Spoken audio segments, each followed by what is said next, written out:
우리 기도하고 말씀 듣도록 하겠습니다. 아버지 하나님 감사합니다. 이제 우리 사랑하는 성도님들과 함께 주의 말씀을 들으려고 합니다. 아버지 하나님, 우리의 마음을 이미 주님께서 기경하여 놓으신 줄로 믿습니다. 주의 말씀이 뿌려질 때에 열매 맺히는 인생 되게 하여 주시옵소서. 감사드리고 예수님 이름으로 기도드렸습니다. 아멘. 오늘은 우리 사무엘상 8장이죠. 8장으로 가겠습니다.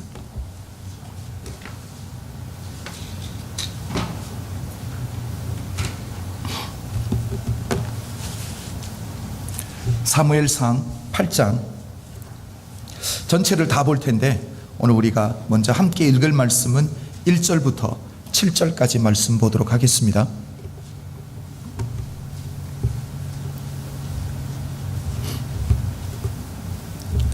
사무엘상 8장 우리 1절부터 7절까지 다 함께 봉독합니다. 1절입니다. 사무엘이 늙음에 그 아들들로 이스라엘 사사를 삼으니 장자의 이름은 요엘이요 차자의 이름은 아비야라. 그들이 부엘세바에서 사사가 되니라. 그 아들들이 그 아비의 행위를 따르지 아니하고 이를 따라서 뇌물을 취하고 판결을 굽게 하니라. 이스라엘 모든 장로가 모여 라마에 있는 사무엘에게 나아가서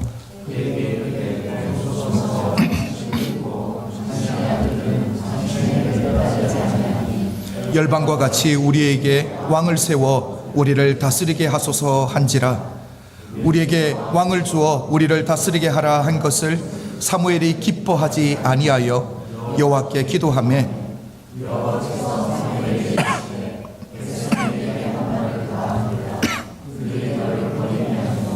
나를 버려 자기들의 왕이 되지 못하게 하매니라. 아멘. 제가 목사이다 보니까 성도님들이 제게 책을 선물해 주실 때가 있습니다. 또 제가 어떤 종류의 책을 좋아하는지 몰라서 몇 분 성도님들은 또 이 기독교 서점에서 또 기프트 카드를 만들어서 주시는 성도님들도 있습니다. 책을 선물하시는 성도님들 중에 본인이 그 책을 읽고 감동받고 목사님도 이 책을 읽어봤으면 좋겠다라고 해서 그 책을 선물해 주시는 분은 아주 극소수고요. 대부분이 목사님은 책을 읽어야 되니까 그래서 책을 선물해 주시는 분들이 많은데 일단 제가 뭘 좋아하는지는 모르잖아요. 그렇죠? 제 성향을 모르니까 일단 안전하게 가기 위해서 유명한 분들의 책, 유명한 목사님들의 책, 아니면 베스트셀러에서 이렇게 책들을 저에게 선물해 주시는 성도님들이 있습니다. 그래서 제가 구입한 책들이 아니라 선물 받았던 책들 중에 어떤 분의 책이 가장 많을까를 봤더니 제 책상에는 맥스 루케이더 목사님 책이 가장 많더라고요. 일단 우리 성도님들에게 맥스 루케이더 목사님은 인지도가 있으니까 일단 안전하게 가기 위해서 이 정도 책을 선물하면 괜찮겠지라고 맥스 루케이더 목사님 책을 선물하시는 것 같아요. 그래서 대부분이 다 중복되는 경우들이 많습니다. 제게 있는 책들을 받을 때가 많은데 그러면 또 다른 분들에게 제가 책을 선물도 하고 제가 LA에 있을 때는 서점에 자주 가게 되니까 집사님들하고 알아서 책을 이렇게 바꾸어서 가져가기도 하고 그렇게 했었습니다. 그 중에서 맥스 루케이더 목사님의 책 중에 하나님의 음성 우리의 선택이라는 책이 있습니다. 제가 오래전에 읽었던 책인데 이번 주 계속 제가 사무엘상 8장을 묵상하는데 그 책에서 읽었던 목사님이 직접 경험했던 한 간증이 있습니다. 비행기 안에서 있었던 이야기인데 그 이야기가 생각이 계속 나는 거예요. 그래서 제가 그 책을 찾아서 그 부분을 다시 한번 읽어보고 여러분들과 한번 나눠보려고 합니다. 목사님이 전에 이 비행기를 타고 이 미주리주에 있는 어느 상공을 이렇게 비행기를 타고 날아가고 있었는데 그 비행기 안에서 경험했던 것이 좋은 조종사라고 하면, 좋은 파일럿이라고 하면 이 승객들이 목적지까지 안전하게 모시고 가기 위해서, 데리고 가기 위해서 필요한 모든 일을 주저하지 않고 해야 된다라는 것을 그때 경험하게 되었다라는 것. 우리 오늘날 한국에서 지금 이 선장이 해야 될 일을 하지 못했을 때 어떤 일들이 벌어지는 것을 보았잖아요, 그렇죠? 목사님은 그날 비행기 안에서 보았다라는 거죠. 비행 도중에 여승무원이 이 안에 기내 방송을 하게 됩니다. 이상 기류로 인해서 이 트러블레이션이 예상되니까 승객들은 자기 자리로 돌아가서 앉으시고 이 안전벨트를 메어달라라는 이 안내 방송이 있었는데, 여전히 이 승객들이 이 자기 자리로 돌아가지 않고 서서 이야기하고 이런 분위기가 계속 유지됐다라는 거예요. 그래서 여승무원이 다시 부드럽게 기내 방송을 합니다. 곧 난기류로 인해서 이 트러블레이션이 예상되니까, 기체가 흔들릴 수 있으니까 이 승객들은 자기 자리로 돌아가서 안전벨트를 메어달라는 거예요. 일부 승객들이 여전히 자기 자리로 돌아가지 않고 서서 이야기하는 분들이 있어서 그 여성 승무원이 이제는 어조를 바꾸었습니다. 조금 강하게 이제는 승객들에게 자기 자리로 돌아가서 안전벨트를 메어달라고 강력하게 이야기를 해줍니다. 그렇잖아요. 이 정도 되면 목사님도 그렇게 생각했대요. 이제는 승객들이 다 자기 자리로 돌아가서 승무원들의 말을 듣고 안전벨트를 다 맸겠지라고 생각했는데, 조금 있다가 방송이 또 들렸습니다. 이번에는 캡틴 스피킹이었습니다. 어떻게 말하냐면, 저는 브라운 기장입니다. 제가 할 일은 폭풍을 뚫고서라도 여러분을 목적지까지 안전하게 인도해 가는 것이 제 책임이고 제 일입니다. 여러분의 일은 제 말에 따르고 순종하는 것입니다 라고 이야기하면서 자기 자리로 돌아가서 안전벨트를 메어달라고 강력하게 부탁했습니다. 그때 한 남자 승객이 화장실에서 다급하게 뛰어나왔습니다. 그렇잖아요. 많은 사람들이 그 사람만 집중할 거니까 그 사람 얼굴이 얼마나 붉어졌겠습니까? 난처해 하면서 그럼에도 불구하고 다른 사람들에게 미안하다라는 표정 한번 짓고는 자기 자리로 돌아갔습니다. 그리고 목사님은 이 모든 것을 이렇게 정리하더라고요. 조종사는 그 남자 승객이 이 승무원의 이 방송과 그리고 자기의 말을 따르지 않음으로 말미암아, 자기가 원하는 대로 함으로 말미암아 다치는 것보다는 조금 전차 앞에서 난처해질 수는 있고 부끄러울 수는 있지만 안전을 선택했구나라는 것을 깨닫게 되었다는 거예요. 그렇잖아요. 한 승객이 혼자서 화장실에서 나온다면, 모든 사람이 다 앉아서 자기를 지켜본다면 불쾌해질 수 있거든요, 기분이. 그럼에도 불구하고 이 파일럿이 선택한 것은 무엇입니까? 그 사람을 부끄럽게 만들지라도 그 사람을 안전하게 목적지까지 데려가겠다라는 거죠. 그러니까 조종사와 그리고 이 승객들과 이 승무원들 다 각자에게 주어진 책임이 다 있구나라는 것을 생각하게 되었다는 거죠. 저는 그 부분을 읽으면서 오늘 본문 내용도 똑같다라는 생각을 한번 해보게 되었습니다. 여러분, 사무엘 선지자를 생각해 보십시오. 이스라엘의 선지자로 하나님이 세우셨습니다. 분명히 선지자에게 하나님이 맡겨주신 책임과 의무가 있을 거고요. 그리고 백성들에게 주어진 책임과 의무가 또 있다라는 사실이죠. 사무엘 선지자에게 주어진 책임이 무엇입니까? 하나님의 백성들을 하나님께로 인도하고 하나님의 말씀을 가르치고 이 백성들의 이 final destination, 목적지까지 안전하게, 그러니까 하나님의 품으로 인도해 가기 위해서 어떠한 조치, 필요한 모든 일을 해서라도 백성들을 안전하게 데리고 가는 것이 사무엘 선지자의 책임이라는 거죠. 백성들의 책임은 무엇입니까? 사무엘 선지자의 말에 순종하고 그 말에 따라가는 것이 백성들이 해야 될 일이고 책임이라는 거죠. 그런데 오늘 본문을 보면, 자, 사무엘 선지자가 있고 백성들이 있는데 이 둘 중에 자기의 책임, 자기의 맡은 일에 책임을 다하지 않는 한 그룹이 있더라니까.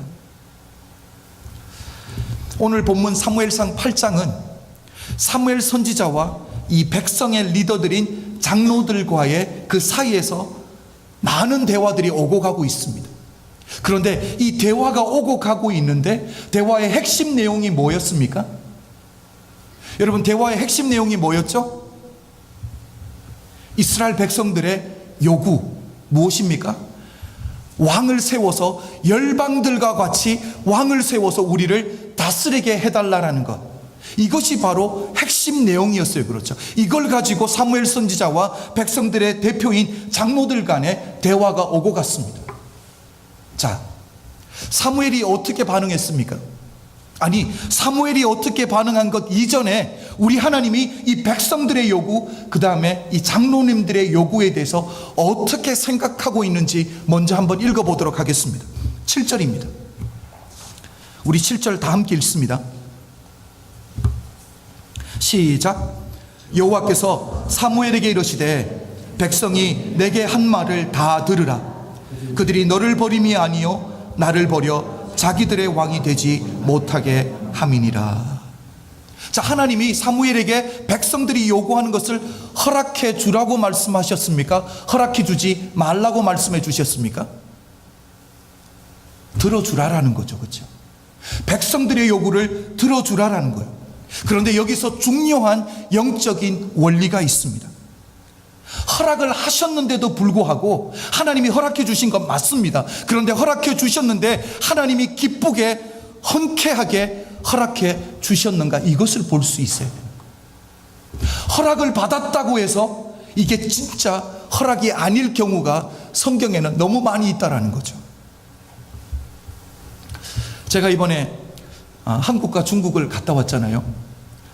한국에 있으면서 가족과 한 이틀 정도 시간을 보낼 기회가 있었는데 저희는 사형제가 성장했습니다. 제 큰형의 첫째 아들이죠. 장자. 그러니까 제게는 첫 번째 조카입니다. 이 녀석이 이 사춘기를 아주 심하게 앓고 있더라고요. 이미 벌써 가출도 했었고요. 그러니까 이 집안 모든 식구가 이놈 눈치 보느라고 부모도 어떻게 마음대로 못하고 있더라고요. 내년이면 이제 대학을 진학해야 되는데 어렸을 때부터 피아노를 전공하고 있었는데 이제는 피아노든 공부든 관심이 있는 게 아무것도 없다라는 거예요. 하루 종일 집에서 컴퓨터에 앞에 앉아서 그렇게 허송생활만 하고 있다라는 거죠. 제가 한국을 떠나는 날 형이 제게 다른 사람 못 듣게 기속말로 이렇게 얘기하더라고요. 저는 어저께 학교 안 갔다, 그렇게 이야기하더라고요. 제 마음이 참 많이 아팠습니다. 여러분, 그렇잖아요. 부모된 입장에서 자식이 학교를 안 간다고 하면 목사가 주일날 이런 표현 써서 죄송하지만 머리끄댕이 질질 끌끌하다 학교 보내야 되는 거잖아요. 그렇죠? 그런데 이놈이 어떻게 또 반응할지가 무서우니까 그냥 허락해 줬던 거예요. 저는 그리고 나서 이런 생각을 했습니다. 허락해 준다는 것이 다 좋은 것이 아니구나. 그렇잖아요. 어쩔 수 없이 허락해 주는 게 복이 아닐 수 있거든요. 부모님이, 그리고 옆에서 작은 아버지들이, 그리고 할아버지 할머니가, 학교에서는 선생님이, 그리고 교회에서는 전도사님이 곁에서 아무리 조언을 해줘도 지금 이렇게 허송생활하면 미래에 희망도 없고 결국은 후회하는 인생을 살게 될 거야 라고 이야기해 주는데 그게 안 먹히는 거예요. 여러분, 우리도 그랬고 지금 우리 자녀들도 그러고 있잖아요. 그렇죠? 말이 안 먹히는 거예요. 오늘 본문의 이스라엘 백성들이 똑같다라니까요. 그렇잖아요. 마치 제 조카처럼 이스라엘 백성들도 자기 입장에서 자기가 요구했던 것, 자기가 원했던 것 얻어냈습니다. 왕을 세워달라는 것 어떻게 해서든 하나님에게 허락받아 냈습니다. 사무엘 선지자가 왕을 세우는 것은 우리 인생에서 하나님의 왕되심을 거절하는 것이라고, 이것은 결코 있어서는 안 되는 일이라고 하나님의 뜻을 분명하게 전해줬는데도 불구하고, 뿐만 아니라 오늘 본문 11절에서 18절을 보면 사람이 왕이 될 때 그 왕이 왕으로 세워졌을 때 얼마나 부패하고 결국 너희를 종을 삼을 것이고 너희 자녀와 너희를 마음대로 다스리고 너희에게 있어서 가장 좋은 것을 취해서 자기가 가지고 자기 원하는 사람들에게 나누어 주겠다라고 그렇게 이야기를 하는데도 불구하고 마치 제 조카가 부모의 말도, 선생님의 말도, 목사님의 말도 전혀 귀에 들어오지 않는 것처럼 이스라엘 백성들도 똑같이 하고 있더라는 거예요. 자기가 원하는 것만 계속 요구하고 있는 거예요. 내가 원하는 것을 결국 얻어내고 있습니다. 우리 19절을 한번 읽어볼까요? 뒤에 구절은 없습니다. 성경을 펴셔야 됩니다. 19절 우리 다 한번 읽습니다. 시작. 백성이 사무엘의 말 듣기를 거절하여 가로되 아니로소이다. 우리도 우리 왕이 있어야 하리라. 여러분, 고집을 안 꺾습니다. 그렇죠? 지금 우리 자녀들 키우고 계신 부모님들, 특히 고등학교 간 자녀들 자기 고집 잘 안 꺾습니다. 그렇죠? 끝까지 안 꺾습니다. 이렇게까지 갈 때에, 아니 이렇게까지 가면 안 되는데 이렇게까지 할 때 우리 하나님이 어떻게 하시는지 오늘 본문이 가르쳐주고 있습니다. 우리 잘 들어야 됩니다. 자, 첫 번째는 당신의 뜻을 분명하게 이야기해 줍니다. 당신의 뜻을 분명하게 이야기해 주고 백성들이 하나님의 뜻을 아는데도 불구하고 자신들의 뜻을 꺾지 아니하면, 자신들의 뜻을 내려놓지 아니하면 하나님이 자기들 원하는 그 상태 그대로 내버려 두시고 방치해 두신다라는 것. 여러분, 신앙의 눈으로 볼 때 내가 원하는 것 그대로 하나님이 하게 내버려 두신다라는 것, 네가 원하는 것 네 마음대로 하라는 것, 하나님이 우리를 내가 원하는 그 상태 그대로 방치해 두시는 것, 이것이 바로 저주라는 사실이에요. 이게 징계라는 사실이에요. 여러분, 환경적인 어려움, 육신적인 어려움이 저주가 아니더라니까요. 하나님이 우리를 그대로 내팽겨쳐 두시는 것, 내가 하기 원하는 그대로 내 마음 그대로 내버려 두시는 것, 이게 징계고 저주라는 사실입니다. 하나님의 뜻은 분명했습니다. 이스라엘 백성들의 요구, 열방처럼 왕을 세워서 우리를 다스리게 해달라는 것, 우리 하나님이 자신의 뜻을 분명하게 7절 마지막 절에서 하나님을 버려 자기들의 왕이 되지 못하게 한 것이라고 분명하게 말씀했습니다. 하나님이 싫어하시는 일이에요.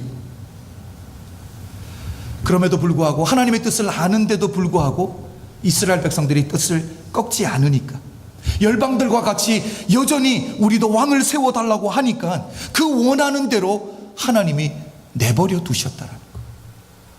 그들이 원하는 대로, 그들의 소원대로 하나님이 방치해 두셨다라는 거예요. 여러분, 하나님이 우리를 방치해 두시는 것 그 자체가 축복이 아니라 저주라는 사실을 기억하셔야 됩니다. 성경에서는 우리 하나님이 그냥 그대로 내버려 두시고 방치해 두시는 이야기들이 제법 많이 있습니다. 첫 번째가 애굽의 바로 왕이잖아요. 그렇죠? 여러분, 우리가 출애굽을 이야기할 때에 많은 것을 이야기할 수 있겠지만 결코 빼놓을 수 없는 게 10가지 재앙이에요. 그렇죠? 10가지 재앙. 여러분, 한번 생각해 보셨어요? 왜 하나님이 애굽에 재앙을 10가지를 내렸을까? 하나님이 왜 애굽에 10가지 재앙을 내린 이유가 무엇입니까? 제 질문은 너무 어렵게 생각하면 답을 못합니다. 간단하게 생각하셔야 돼요. 9가지의 재앙을 내렸는데도 이스라엘 백성들을 출애굽 안 시켜주니까 10번째까지 한 거죠. 10번째까지 오니까 그때는 항복하고 보내주니까 더 이상의 재앙은 없었던 거예요. 그렇죠? 간단하게 생각하십시오. 9번째까지 왔는데 흔들리지를 않는 거. 자, 첫 번째 재앙이 무엇입니까? 첫 번째 재앙이었던 애굽의 젖줄, 식수죠. 식수의 근원인 나일강을 하나님이 피로 만들어 버렸습니다. 그리고 마지막 재앙, 9번째 재앙 무엇입니까? 흑암의 재앙이에요. 그렇죠? 성경의 기록을 보면 얼마나 어두웠으면, 얼마나 깜깜하게 하나님이 흑암을 내렸으면 손을 더듬을 정도였다라는 거예요. 며칠 동안 3일이 낮밤이 없을 정도로 사람이 사람을 볼 수 없을 정도에, 그래서 애굽 사람들이 이 3일 동안 자기 집에서 일어나서 나오는 사람이 없었다라고. 재미있는 것은 애굽 사람이 사는 그 동네만, 이스라엘 백성들이 살고 있는 고센 땅은 해가 떴다가 해가 졌다가 사흘을 그렇게 가는데, 애굽 사람들이 사는 그 땅만 사흘 낮밤이 없이 그렇게 흑암이 깔리는 거예요. 자, 이 9가지 재앙을 하나님이 내리실 때까지 하나님의 재앙이 하나씩 임할 때마다 바로 왕이 모세를 불러서 계속적으로 반복해서 했던 말이 한 가지가 있습니다. 여러분 잘 아실 거예요. 제가 한번 읽어드리겠습니다. 출애굽기 10장 17절 말씀이 계속 반복됩니다. 청컨대 바로가 모세에게 이렇게 말합니다. 청컨대 나의 죄를 이번만 용서하고 너희 하나님 여호와께 구하여 이 죽음만을 내게서 떠나게 하라. 하나님이 재앙을 내릴 때마다 죽겠다라는 거예요. 그래서 하나님 앞에 기도하고 이 재앙을 거두어 가달라고 바로왕이 모세에게 부탁을 하는 장면입니다. 무슨 뜻입니까? 이제 이스라엘 백성들 데리고 다 떠나도 좋다라는 거잖아요. 그래서 모세가 하나님 앞에 기도를 합니다. 그래서 하나님이 그 징계를 거두어 가시게 되죠. 그런데 하나님이 징계를 거두어 가시자마자 곧 뒤따라서 나오는 구절이 또 있습니다. 제가 읽어드릴게요. 출애굽기 10장 27절 말씀입니다. 여호와께서 바로의 마음을 강팍해 하셨으므로 그들을 보내기를 즐겨 아니하고. 자, 첫 번째 재앙부터 9번째 재앙까지 나일강을 피로 만드셔서 그리고 마지막에 이 흑암 재앙까지 계속 이 두 가지가 반복되는 거죠. 내가 잘못했다, 하나님 앞에 기도해서 이 재앙을 거두어 가달라. 하나님이 거두어 가면 마음을 강팍하게 해서 안 보내는 거죠. 그런데 여기서 재미있는 표현이 있습니다. 그렇죠. 여호와께서 바로의 마음을 강팍해 하셨으므로 라는 구절이에요. 여러분 이것을 잘못 이해하면 성경을 오해할 수 있습니다. 우리 하나님의 하나님 되심을 오해할 수 있습니다. 여러분 우리 하나님이 바로의 마음을 강팍하게 하셨다라는 것을 잘못 이해하면 안 되는 거예요. 바로는 원래 선한 마음을 가지고 있었는데 하나님이 강제로 억지로 찾아와 주셔서 바로의 마음을 악하게 강팍하게 만든 것입니까? 그건 결코 아니에요. 그렇죠? 우리 가룟 유다도 마찬가지잖아요. 사단이 들어와서 예수를 팔 마음을 주었다라고 말하는데 가룟 유다는 예수님 팔 마음이 전혀 없는데 마귀가 들어와서 가룟 유다에게 그 마음을 주었던 것입니까? 가룟 유다는 전혀 책임이 없는 거예요? 그건 아니잖아요. 그렇죠? 귀신이 들어올 수 있게, 마귀가 내 마음에 들어올 수 있게 가장 좋은 마음을 만들어 놨던 거예요. 그게 먼저 잘못 아니냐라는 거예요. 분명한 것은 우리 하나님은 어느 누구의 마음에 들어가서도 강압적으로 그 마음을 변화시키는 분은 결코 아니라는 사실이에요. 악한 자라도, 죄악된 자라도 그 마음을 변화시키고 회개해서 하나님께로 돌아오기를 원하는 분이 바로 우리 주님인 줄로 믿습니다. 문제는 바로왕이 하나님이 자기에게 허락하신 그 자유의지를 잘못 사용해서 하나님의 뜻을 분명하게 아는데도 불구하고 불순종함으로 말미암아 그 불순종하는 그 마음, 그것을 강팍한 마음이라고 하는 거예요. 그리고 우리 하나님은 바로의 그 강팍한 마음을 그냥 그대로 내버려 두신 거. 그게 바로 방치라는 거죠. 여러분 이것이 바로 앞에서 제가 말씀드렸던 하나님의 저주, 하나님의 재앙이 무엇입니까? 우리가 품은 이 악한 마음, 강팍한 마음 하나님이 그대로 내버려 두시고 네 마음대로 하라는 것, 그냥 방치해 두시는 그 자체가 재앙이고 심판이고 저주라는 사실이에요. 가룟 유다도 마찬가지입니다. 그렇죠? 우리 주님이 잡히시기 전날 밤에 마가의 다락방에서 성찬식을 거행하시고 세족식도 거행하신 후에 가룟 유다에게 우리 주님이 마지막으로 하셨던 말씀이 무엇인지 여러분 기억나세요? 요한복음 13장 27절을 보면 조각을 받은 후 곧 사단이 그 속에 들어간지라 이에 예수께서 유다에게 이르시되 내 하는 일을 속히 하라 하시니, 내 하는 일을 속히 하라 하시니. 우리 주님 성품 정도 되니까, 인격 정도 되니까 이 정도로 표현하셨죠. 우리 같으면 어떻게 할까요? 네 원하는 대로 네 마음대로 해라, 이렇게 표현했을 거예요. 그렇죠? 우리 주님은 내 하는 일을 속히 하라. 여러분, 우리 주님께서 유다의 마음을 어떻게든 돌려보려고 애를 썼고요, 어떻게든 회개할 수 있는 기회를 주셨는데도 불구하고 유다가 그 품었던 악한 마음, 그 강팍한 마음, 은 30냥에 예수를 팔아버리겠다는 그 마음을 바꾸지 않으니까 우리 주님이 그 마음 그대로 내버려 두셨다라는 거예요. 우리 하나님이 가룟 유다를 이제는 방치해 두셨다라는 거예요. 여러분, 허락이 아니잖아요, 그렇죠? 허락이 아니고 방치일 때는 이것은 저주라는 사실입니다. 바로를 보십시오. 하나님께서 바로의 그 강팍한 마음, 악한 마음 그대로 두시니까 10가지 재앙 다 받았습니다. 고생할 것 다 고생하고요, 나중에는 어쩔 수 없이 이스라엘 백성들 출애굽하는 거 허락해 주었습니다. 이거 완전 lose 시츄에이션 아닙니까? 고난받을 거 다 받고 결국은 내보내주고, 이거 뭐하는 꼴입니까? 하나님을 떠난 백성의 삶이 이런 삶이라는 거예요. 하나님의 관섭해 주시 아니하시고 하나님이 방치해 두시는 인생이 이런 인생이 된다라는 거예요. 가룟 유다 보십시오. 예수를 팔 그 마음 그대로 주님이 내버려 두시니까, 방치해 두시니까 예수님도 팔았고요, 결국 자기 생명도 자기 손으로 자살해서 끝내버리는 불쌍한 인생으로 인생을 마무리하게 됐다는 거죠. 기억하십시오.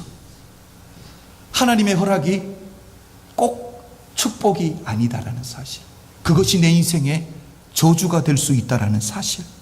여러분, 무슨 일이 있어도 믿음의 사람들은 하나님이 우리를 방치해 두시면 아니 되는 줄로 믿습니다. 무슨 일이 있어도 우리 하나님이 우리 원하는 그대로 내버려 두시면 아니 되는 줄로 믿습니다. 여러분, 믿음의 사람들은 하나님이 내 인생 가운데 찾아오시고 내 삶을 관섭해 주시는 것을 기뻐해야 되는 줄로 믿습니다. 여러분, 우리는 참 독립하기를 원하는 인생이에요. 그렇죠? 어릴 때 우리 자녀들 다 키워봤잖아요. 그렇죠? 손잡고 길거리 나가면 뭐해요? 우리 자녀들 손 막 뿌리쳐요. 그렇죠? 잡지 말라고. 누가 잡겠다고? 자기가 잡겠다고. 부모가 잡아야 안전합니까? 자식이 우리 손을 잡아야 안전합니까? 우리 다 알고 있어요. 그렇죠? 근데 자식은 그렇게 하기를 원해요. 우리도 그렇게 하기를 원하는 거예요. 하나님의 손이 와 있는데 하나님이 나를 붙들기보다는 내가 필요할 때 붙들겠다라는 게 우리의 신앙하는 모습이거든요. 여러분, 내가 원하는 대로 하라가 좋을 것 같은데, 내가 원하는 것 하나님이 그래 네 마음대로 해라가 복일 것 같은데, 그게 복이 아니라 하나님의 뜻이 내 인생 가운데 이루어지는 그것이 복이라는 사실을 결코 잊지 않는 믿음의 사람들이 되시길 주의 이름으로 축복합니다. 여러분, 학교 안 다녀보신 지 오래되셨죠? 오늘 제가 공식을 하나 가르쳐 드리려고 합니다. 잘 외우셔야 돼요. 신앙의 공식입니다. 한번 보겠습니다. 자, 첫 번째 공식. 이거 인벤트 하려고 고생 많았습니다. 자, 첫 번째 공식은 만족이 원함 위에 채움. 이게 무슨 뜻이냐면, 내 원함이 내가 원하는 것이 채워질 때 곧 만족이라는 거예요. 자, 이 인생이 가능할까요? 불가능할까요? 그러면 두 번째로 가보겠습니다. 두 번째는 내 필요가 채워질 때 만족하는 인생. 이것은 가능할까요? 불가능할까요? 고개를 끄덕끄덕 해주시는 분이 이번은 제법 있었습니다. 여러분, 자, 일본의 경우를 한번 생각해 보십시오. 내가 내 인생에서 내가 원하는 것이 채워질 때 만족할 수 있다라는 것, 이것은 불가능한 거예요. 왜 그렇습니까? 우리가 죄악되잖아요. 그렇죠? 이 죄악된 인간의 원함이라는 것은 끝이 없기 때문에 그 어떤 것들로 채워질 수 없거든요. 우리가 이것을 붙든다면 우리 인생 가운데는 결코 만족이 없다라는 거예요. 결코 불평할 수밖에 없다라는 거예요. 원망할 수밖에 없다라는 거예요. 이스라엘 백성들 광야에서 한번 생각해 보십시오. 하나님 앞에서 원망과 불평이 끊어지지 않았습니다. 고기 먹고 싶다고 했습니다. 하나님이 어떻게 채워주셨습니까? 만나와 메추라기로 그들의 원함을 채워주셨습니다. 그러면 만족해야 되는 것 아닙니까? 만족이 안 되는 거예요. 뭐 어떻게 됩니까? 이제는 목마르다고 원망하잖아요. 그렇죠? 목마르다고 원망하는 거예요. 내 원함을 채우려고 하면 그게 채워지질 않는 거예요. 그러면 내 인생은 결코 만족함과 감사함이 없는 거예요. 그래서 하나님이 때로는 내가 원하는 것 채워주실 때가 있어요. 이스라엘 백성들이 하나님에게 고기 먹고 싶다고 했을 때 우리 하나님이 원망하면서 요구했을 때 하나님이 뭐라고 말합니까? 우리식으로 표현하면 코에서 단내 나도록 내가 먹여주겠다라고 말했습니다. 아침 점심 저녁 메추라기 고기만 먹이는 거예요. 야, 한번 생각해 보십시오. 우리 하나님이 한 달을 고기만 먹인다라고 코에 단내 나도록 먹이시겠다고 하는. 그렇습니다. 우리가 원하는 것, 이스라엘 백성들이 원하는 것 고기 주셨습니다. 그런데 하나님의 뜻대로 요구하는 것이 아니라, 하나님의 뜻대로 내 인생이 채워지시는 것이 아니라, 내가 원할 때 내가 원하는 것 내 방법으로 얻어내면 그것이 복이 안 된다라는 사실이에요. 그래서 성도가 붙들어야 될 인생의 공식은 바로 두 번째입니다. 내 필요를 하나님이 채워주시면 내가 만족하고 감사함으로 주님 보좌 앞에 나아가겠습니다. 여러분, 우리 하나님은 어떤 하나님입니까? 때를 따라 은혜로 도우시는 분이 바로 우리 하나님인 줄로 믿습니다. 내 필요를 하나님이 채우시는 것을 경험하고 감사하는 성도님들이 되시길 주의 이름으로 축복합니다. 여러분, 기억하십시다. 오늘 본문의 이스라엘 백성들은 그들이 원함이 분명하게 있었습니다. 무엇입니까? 우리에게 열방들과처럼 왕을 세워서 다스려 달라는 거예요. 여러분, 처음부터 잘못된 거잖아요. 열방처럼 세상의 나라들과 같이 우리도 왕을 세워달라는 거예요. 믿음의 사람들은 무슨 일이 있어도 세상과 구별돼야지, 세상의 것을 쫓아가면 그게 곧 망하는 길이 되는 줄로 믿습니다. 이스라엘 백성들은 처음부터 잘못된 거죠. 열방을 쫓아가겠다라는 거예요. 주변의 국가들이 좋아 보이는 것, 그거 따라 하자라는 거예요. 믿음의 사람은 세상 쫓아가면 그때가 죽는 순간인 줄로 믿습니다.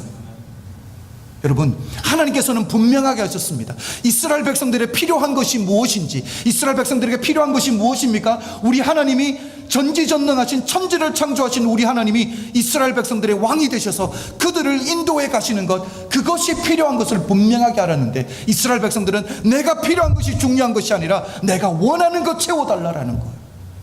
내가 원하는 것 결국 얻어냈습니다. 왕 얻어냈습니다. 그런데 하나님이 뭐라고 말씀하셨어요?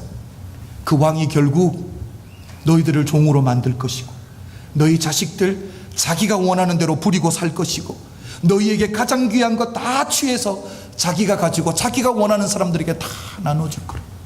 그게 결국 현실이 되고 말았잖아요. 그렇죠? 여러분, 호세아서 13장 11절을 나중에 기회 있으면 찾아보십시오. 하나님이 왕을 허락해 주시는데 분노하셔서 허락해 줬다라고 말합니다. 우리 하나님을 분노케 해서는 되지 않는 줄로 믿습니다. 무슨 일이 있어도 우리 하나님 나 때문에 분노케 하면 아니 되는 줄로 믿습니다. 사랑하는 성도 여러분, 성도의 삶이 무엇입니까? 내가 원하는 것이 채워질 때 만족하겠다가 아니라, 하나님 때를 따라 도우시는 그 하나님, 이른 비와 늦은 비로 내 인생을 채우시는 그 하나님, 내 필요를 채우실 때에 내가 그 주님 붙들고 감격하며 감사하며 만족하며 나아가겠다라는 믿음의 결단을 미리 해두시는 하나님의 사람들이 다 되시기를 주의 이름으로 축복합니다. 여러분, 기억하십시다. 제가 앞에서도 말씀드렸듯이 하나님이 허락해 주시는 것이 꼭 축복이 아닐 수도 있습니다. 그것이 하나님이 나를 내버려 두심일 수도 있고요, 그것이 하나님이 나를 방치해 두신 것일 수도 있습니다. 믿음의 사람들은, 우리 크로스로드에 속한 모든 성도님들은 무슨 일이 있어도 주님 안에 거하는 삶을 살아야 되는 줄로 믿습니다. 그래서 저는 여러분들과 마지막으로 부르고 싶은 찬양이 나의 안에 거하라라는 찬양입니다. 우리가 주님으로부터 내버림을 당하고 그냥 무관심하고 그냥 방치해두는 삶이 아니라 하나님 안에서 우리가 기억되는 삶, 하나님 안에 머무는 삶이 되도록 우리가 신앙으로 주님 앞에 그렇게 고백하며 나아가겠습니다. 우리 다 일어나서 하나님 앞에 신앙 고백하겠습니다.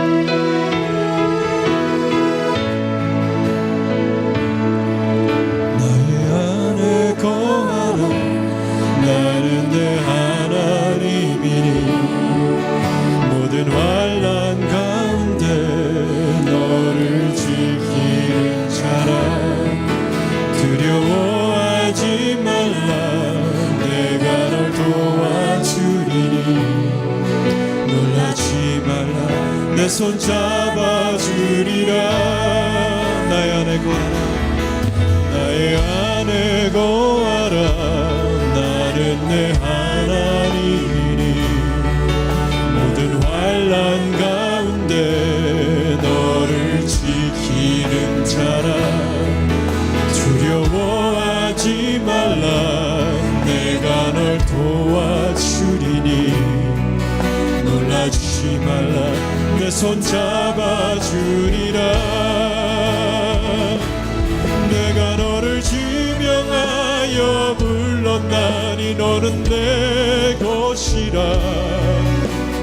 내 것이라, 너의 하나님이라.